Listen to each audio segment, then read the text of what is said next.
L'amiral Guillaume, chef d'état-major des armées françaises en visite de travail dans notre pays, reçu en audience ce samedi par le président de la République Idriss Déby Itno au centre des entrevues la situation sécuritaire au Mali, en RCA et dans la sous-région. Les lauréates de la compétition nationale de mémorisation du Saint-Coran ont reçu leur prix ce matin lors d'une cérémonie placée sous le haut patronage de la première dame Hinda Déby Itno. Reportage dans ce journal. Et puis les professionnels de radiodiffusion et télévision du Tchad, Sinapor, ont tenu leur premier congrès ordinaire placé sous le signe de la redynamisation. Voilà pour le sommaire. Mesdames et messieurs, bonsoir et merci de nous recevoir chez vous. Dans l'actualité ce soir, le président de la République Idriss Déby Itno a regagné N'Djamena hier soir en provenance de Durban, en Afrique du Sud, où il a activement participé au cinquième sommet des BRICS. Les BRICS sont une coalition des 5 pays émergents regroupant le Brésil, la Russie, l'Inde, la Chine et l'Afrique du Sud. Au cours du sommet, le chef de l'État, en sa double qualité du président en exercice de la CEAC et de la CINSAD, a parlé au nom des populations du Sahel et d'Afrique centrale. Idriss Déby Itno dans des propos recueillis par Bethel Miaro.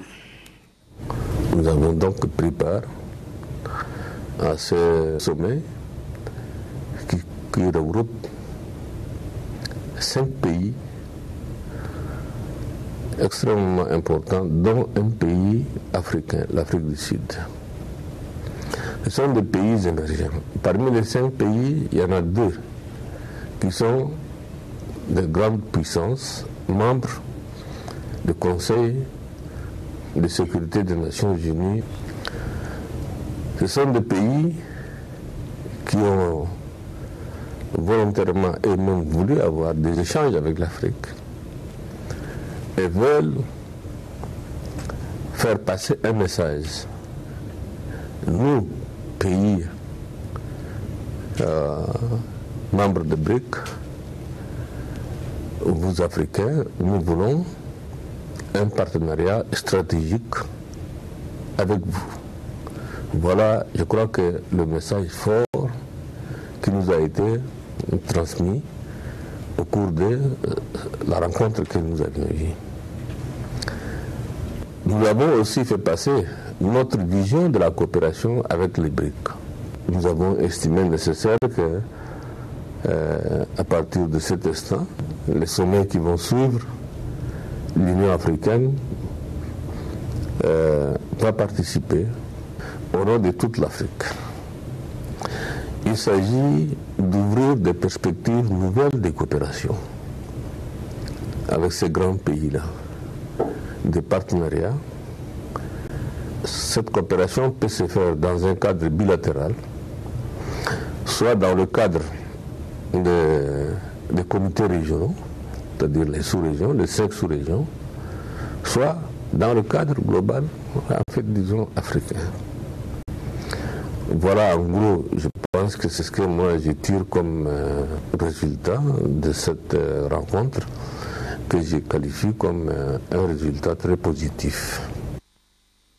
En marge du sommet des BRICS, le chef de l'État Idriss Déby Itno a présidé une réunion sur la situation qui prévaut à l'heure actuelle en République centrafricaine, situation née de la prise de pouvoir par la Séléka et le départ de François Bozizé. Un sommet extraordinaire sur la Centrafrique est d'ailleurs annoncé pour le 3 avril prochain ici à N'Djamena. L'annonce est faite par le chef de l'État Idriss Déby Itno lui-même à l'issue de cette réunion. Suivez un extrait de ses propos. Nous avons donc fait le tour de la question. Déjà à ce niveau, il y a eu des positions qui sont déjà prises, que vous savez, qui sont rendues publiques. Le communiqué du Conseil de paix et de sécurité, vous l'avez suivi, de l'Union africaine, vous avez suivi. Les communiqués venus du Conseil des Nations Unies, de tous les partenaires, en fait, disons, unanimement ont condamné le coup de force. Le président autoproclamé, en fait, disons, à Bangui. Donc nous avons échangé et nous sommes tous convenus de nous retrouver à N'Djamena le 3 avril pour voir comment maintenant arriver à mettre en œuvre les accords de Libreville qui ont été signés en janvier en janvier 2013. La médiation reste saisie de la question de la RCA. La CAC reste saisie de la question de la RCA. L'Union africaine reste saisie de la question de la RCA tant que l'ordre constitutionnel n'est pas revenu. Outre les chefs d'État de la CEAC, le président sud-africain participera le 3 avril prochain au sommet extraordinaire de N'Djamena sur la Centrafrique. Le sujet était entre autres au centre de l'audience accordée par le président Jacob Zuma à son homologue tchadien le 28 mars dernier. Idriss Déby Itno a pour sa part assisté à un déjeuner de travail qui a regroupé le nouveau président chinois et la quinzaine des chefs d'État africains présents à Durban. A noter aussi que le chef de l'État a eu un entretien avec le vice-président de l'ANC, Cyril Ramaphosa. Nous y reviendrons amplement dans nos prochaines éditions. Aussitôt rentré, le chef de l'État a reçu en audience le chef d'état-major des armées françaises, l'amiral Édouard Guillot. La situation sécuritaire au Mali, en République centrafricaine et dans la sous-région a été amplement évoquée. Ibrahim Adam Mamat.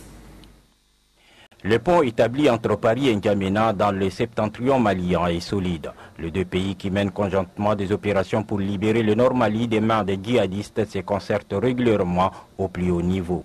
Dépêché par l'Élysée, le chef d'état-major des armées françaises, l'amiral Édouard Guillot, est venu rencontrer le président de la République Idriss Déby Itno pour évoquer les dernières évolutions de la situation sur le terrain où des forces tchadiennes et françaises traquent les narcoterroristes. Les deux pays conjuguent leurs efforts et élaborent leur stratégie pour assainir les villes maliennes martyrisées par les obscurantistes religieux venus d'ailleurs. L'entretien a duré plus d'une heure pour faire la situation sécuritaire sur l'ensemble de la sous-région. Je suis venu rendre une visite au président Déby pour lui exprimer les remerciements des forces armées françaises sur l'exceptionnelle qualité de la coopération entre les forces armées tchadiennes et les forces armées françaises, en particulier au Mali. Nous combattons côte à côte, nous avons eu des pertes et nous sommes très sensibles à la qualité du travail fait par nos frères d'armes tchadiens. Et je voulais personnellement en porter témoignage au président Déby. La précédente étape de l'amiral Guillot et de sa suite était Gao et Nouakchott, la capitale mauritanienne, pour une mission similaire. Sachez aussi qu'une délégation de la coordination des associations de la société civile et de défense des droits de l'homme en mission de soutien aux forces armées tchadiennes en intervention au Mali vient de regagner la capitale Madi Auditan était de la partie son reportage. Conduite par le coordonnateur national de la CACIDO, Mahamat Ndigadibay, la délégation de la société civile tchadienne, composée des membres du bureau exécutif et des conseillers nationaux, est allée rendre un hommage mérité et héroïque aux forces armées tchadiennes en intervention au Mali. Consciente de la cause juste que défendent les Fatim, la CACIDO entend par sa présence sur le terrain apporter son soutien et partant le soutien de toute la société civile tchadienne aux Fatim et galvaniser leur morale. La délégation a été accueillie à Tessalit dans le Nord Mali par les troupes tchadiennes et maliennes. Après quelques moments d'échange, elle a mis le cap sur Bamako pour une série de rencontres d'échange avec quelques organisations de la société civile malienne, notamment le collectif des ressortissants du Nord Mali, le collectif des élus du Nord, la coalition pour le Mali et le gouvernement malien à travers le ministère de la Défense et des anciens combattants. Au cours de toutes ces rencontres, la situation sécuritaire dans le Nord Mali, l'origine de la crise, le rôle de la société civile dans la gestion de cette crise et surtout la nécessité de la création d'une synergie d'action à travers un réseau africain de la société civile.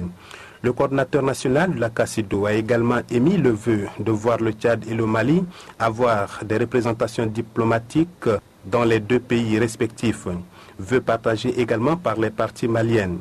Après ces rencontres avec la société civile malienne, la délégation a été reçue par le ministre malien de la Défense et des anciens combattants, le général de brigade Yamoussa Kamara, rencontre au cours de laquelle le chef de la délégation tchadienne a remis une attestation de soutien de la société civile tchadienne au peuple malien.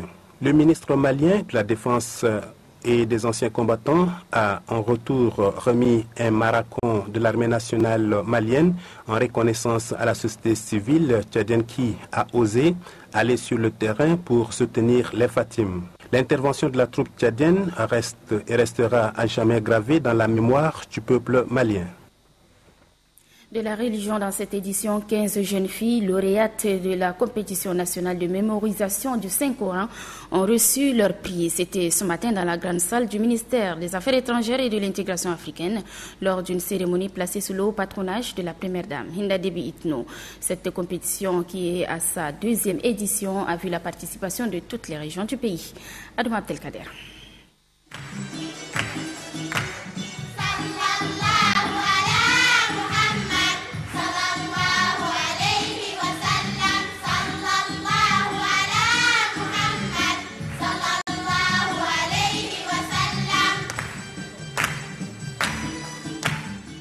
Cette cérémonie consacre les jeunes filles qui se sont faites distinguer à la deuxième édition du concours national de mémorisation du Saint-Coran. Un concours qui a regroupé en deux phases les jeunes filles de différentes régions du pays. D'abord au niveau local, puis la grande finale en Djamena. À l'arrivée, ce sont 15 jeunes filles qui sont primées dans les 5 catégories mises en jeu. Les prix reçus des mains de la première dame Hinda Déby Itno varient entre 400 000 à 2 millions de francs CFA. La région de N'Djamena rafle les 4 premières catégories et la 5e catégorie revient au Logone oriental grâce à la petite Fatime Al-Hadj Goni. L'assistance constituée des membres du gouvernement, des représentants des grandes institutions de la République et le corps diplomatique a apprécié la prestation des jeunes filles.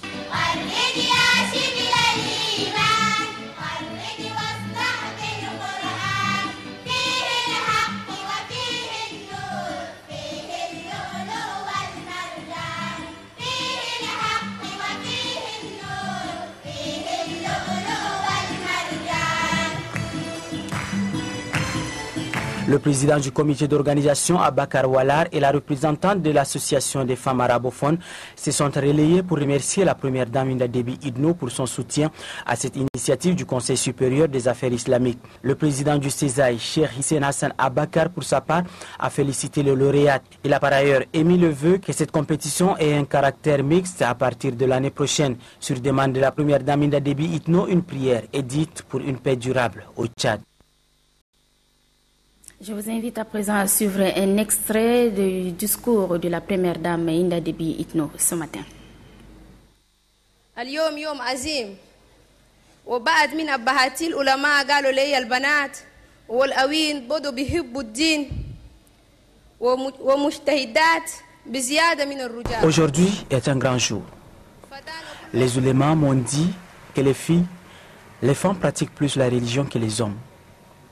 La preuve, chaque année le nombre de candidates à cette compétition croît. Que Dieu vous aide dans ce sens. Le président du Conseil supérieur des affaires islamiques, Cheikh Hissène Hassan Abakar, vient également de me dire que le Tchad est un pays béni. Et nous venons d'assister à cela par la démonstration de ces jeunes filles. Oui, les femmes réclament leur participation à hauteur de 30% dans les instances de prise de décision. Mais vous cherchez ce qui vous sera utile à l'au-delà. Je vous exhorte, mes sœurs, à la lecture du Saint-Coran. L'islam n'est pas une religion de violence. C'est une religion qui promet la paix, l'amour du prochain et le pardon. Ne tombons pas dans les travers de la religion. Et je vous promets que je serai toujours à vos côtés. L'islam din al-salam, din al-mahabba wa din al-tasamuh. Voilà, les propos de la première dame Hinda Déby Itno sont recueillis par Adoum Abdelkader. Et comme vous le savez, le gouvernement du Tchad et les centrales syndicales ont exprimé le 29 mars dernier leur souci d'apaiser les tensions et de promouvoir le dialogue. Un accord de négociation a en effet été signé entre les deux parties, mettant ainsi fin à la crise sociale. Ce matin, notre reporter Grangacham Irima a tendu son micro à quelques jeunes de la capitale. Suivez leurs propos. À la grève, rien ne bouge. Donc moi, mon opinion, je vais à ce que le gouvernement puisse penser et puisse revoir leurs problèmes pour que les travailleurs puissent aussi trouver leurs besoins et ce qu'ils demandent. La signature d'un accord n'est pas quelque chose. Ce qui est important, c'est l'application de cet accord-là.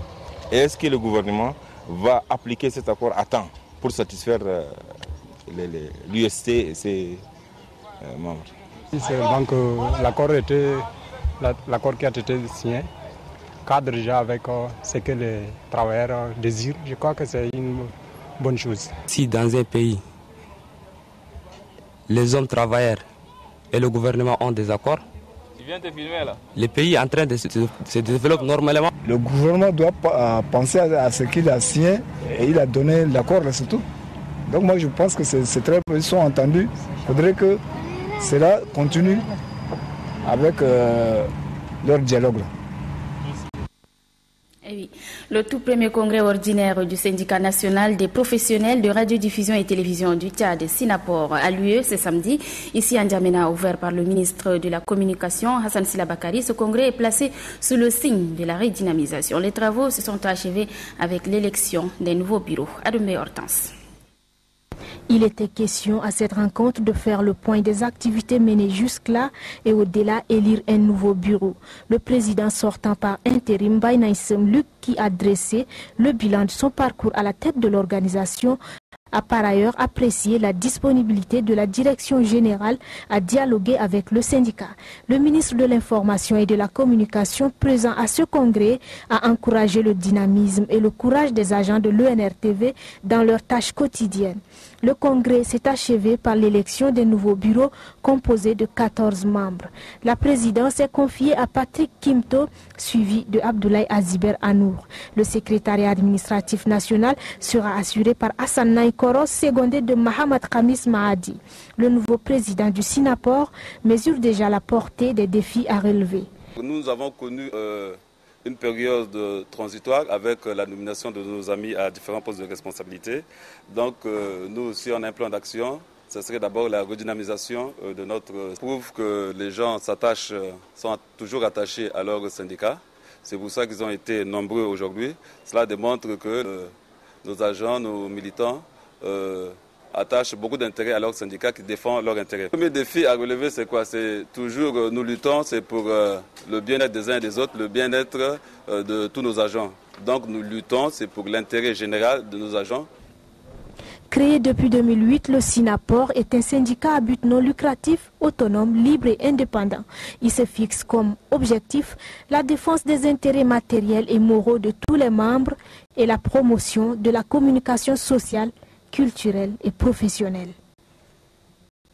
Lors de ce congrès, le porte-parole du gouvernement s'est prononcé sur la contribution des agents de l'ONRTV dans l'évolution politique du pays et les convie à plus d'excellence dans leurs prestations. Hassan Sila Bakari. Nous savons qu'au sein de l'ONRTV, il y a des hommes et des femmes qui chaque jour mettent pierre à pierre pour que l'édifice qui est le nôtre arrive à terme à avoir le toit et que nous puissions tous ensemble nous réjouir de notre œuvre commune. Le congrès ordinaire que vous tenez aujourd'hui marque l'année de l'exercice concret de vos activités après votre restructuration syndicale. Nul besoin donc de vous rappeler ici qu'en tant que professionnel, vous avez le droit de vous organiser pour la défense de vos intérêts matériels et moraux. Les ministères qui assurent la tutelle, je l'ai réaffirmé à plusieurs reprises et à d'autres occasions, est quant à lui à votre écoute dans le cadre du partenariat qui nous lie. Autant, en effet, le Fils fera tout pour que les termes des contrats signés entre les travailleurs et lui soient scrupuleusement respectés, autant il va de soi que l'autre partie contractante soit à la page quant au devoir qui est le sien. C'est dire, mesdames et messieurs les syndicalistes, ce que j'attends de vous en termes de bons résultats dans l'exercice de vos fonctions et à la hauteur des engagements pris par l'ONRTV. C'est avec plaisir donc, je disais, que je prends part au début de vos travaux, car je l'imagine, en plus de vos droits syndicaux, vous allez aussi et surtout passer en revue la profession. Vous allez sans nul doute apprécier vos conditions de travail et en dégager les perspectives pour notre métier commun. Mesdames et messieurs les professionnels de l'ONRTV, les textes qui vous régissent en rendant vos conditions de travail agréables, s'ils sont effectivement mis en application, dénotent d'une volonté politique bien affirmée. En effet, les plus hautes autorités du pays, avec à leur tête son Excellence Idriss Déby Itno, président de la République, chef de l'État, donnent une grande considération à tous ceux qui œuvrent pour la renaissance du Tchad. Et vous, professionnels de l'Office, faites partie de cela. En témoignent vos prestations de tous les jours. Vous concourez aujourd'hui au rayonnement de l'image de marque du Tchad, car le son et l'image de notre pays vont au-delà de nos frontières, présentant ainsi un Tchad en plein chantier sur la voie de son développement. Mieux, c'est grâce à vous, et c'est une première, que le Tchad a battu tous les médias occidentaux, tous les médias du monde. Les meilleures images, c'est vous qui avez. Vous êtes les premiers à sortir l'image d'Abou Zaid ou Abou qui, je ne sais pas.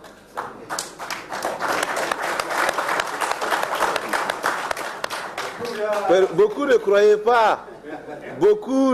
pas que les Fatim avaient exterminé ces gens-là. Mais 3 semaines plus tard, dans l'ombre, ils ont encore dit, bon, c'est vrai, Téléchat avait raison. Mais c'est vous, monsieur Dap.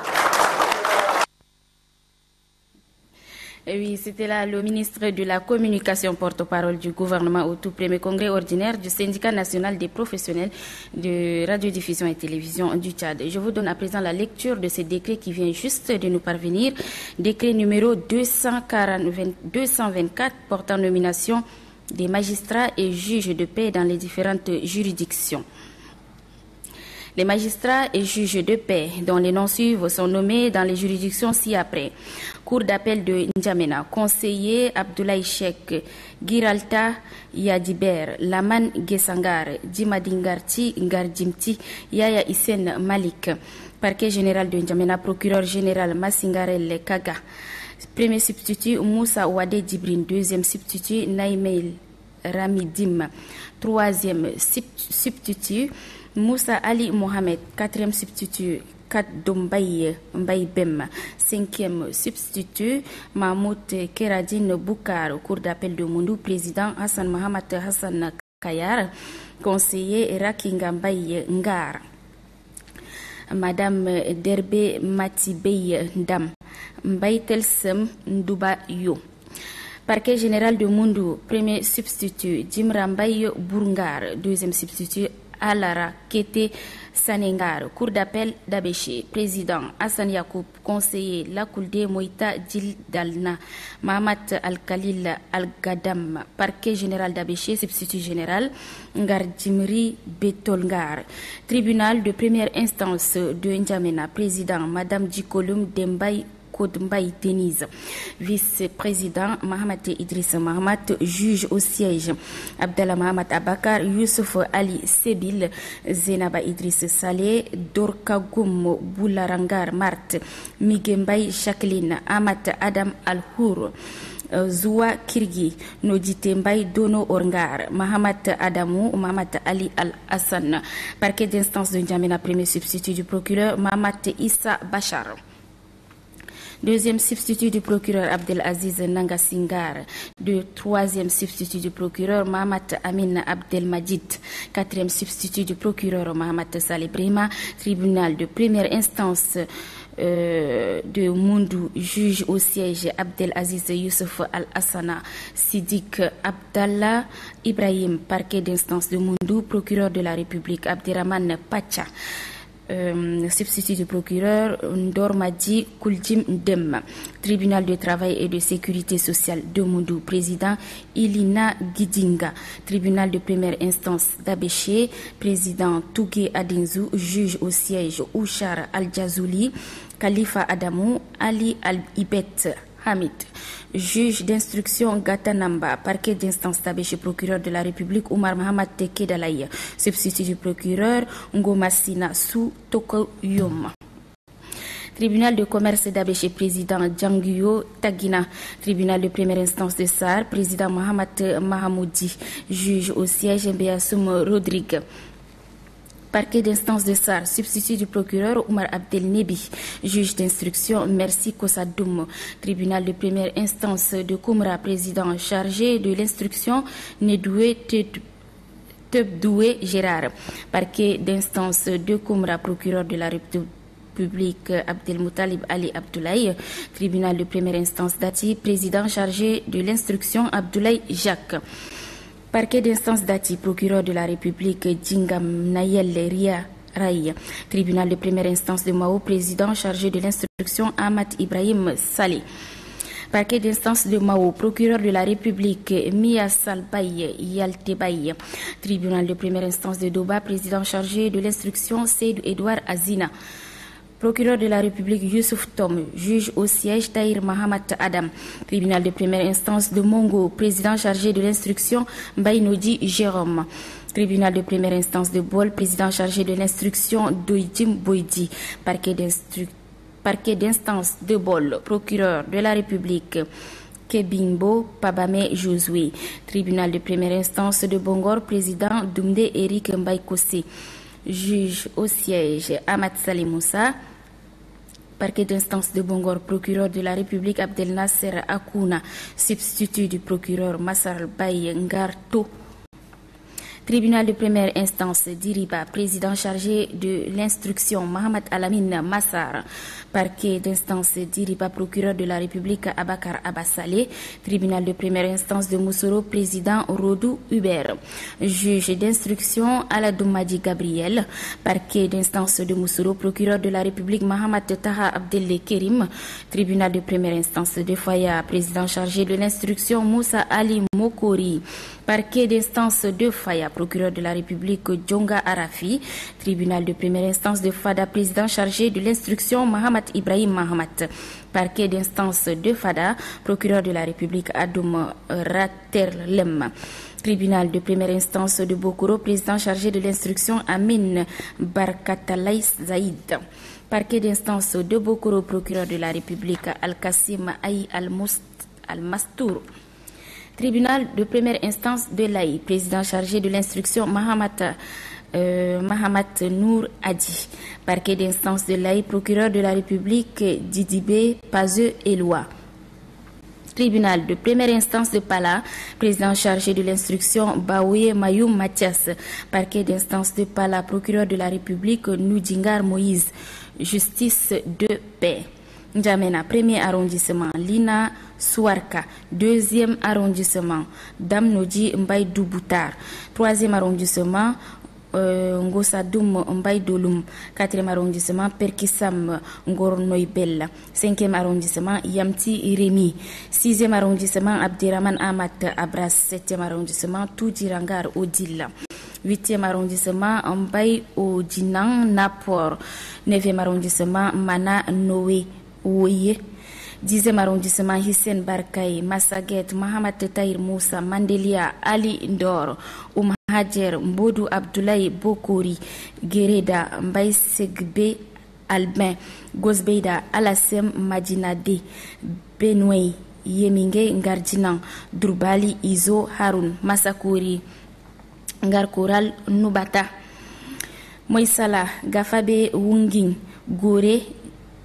Didinang Ngardodgo, Bagasola, Mamata Amat Lamine, Adré Madibe Bernard, Abdi, Adoum Amit Nouri, Gounou Gaya, Abdallah Amat Kindi, Fianga, Kouangaro Touambe, Lere Hassan Alati, Kelo Youssouf Daoud Kerja, Bousso Odimta Astal, Aboudeya, Jimto Mbaye Beassoum, Bitkin, Mbaye Dakoum Topar, Beboto, Abia Tchampina, Krim Nodiba Gambor, Beynamar, Baynamar, oui, Naïbena Beya.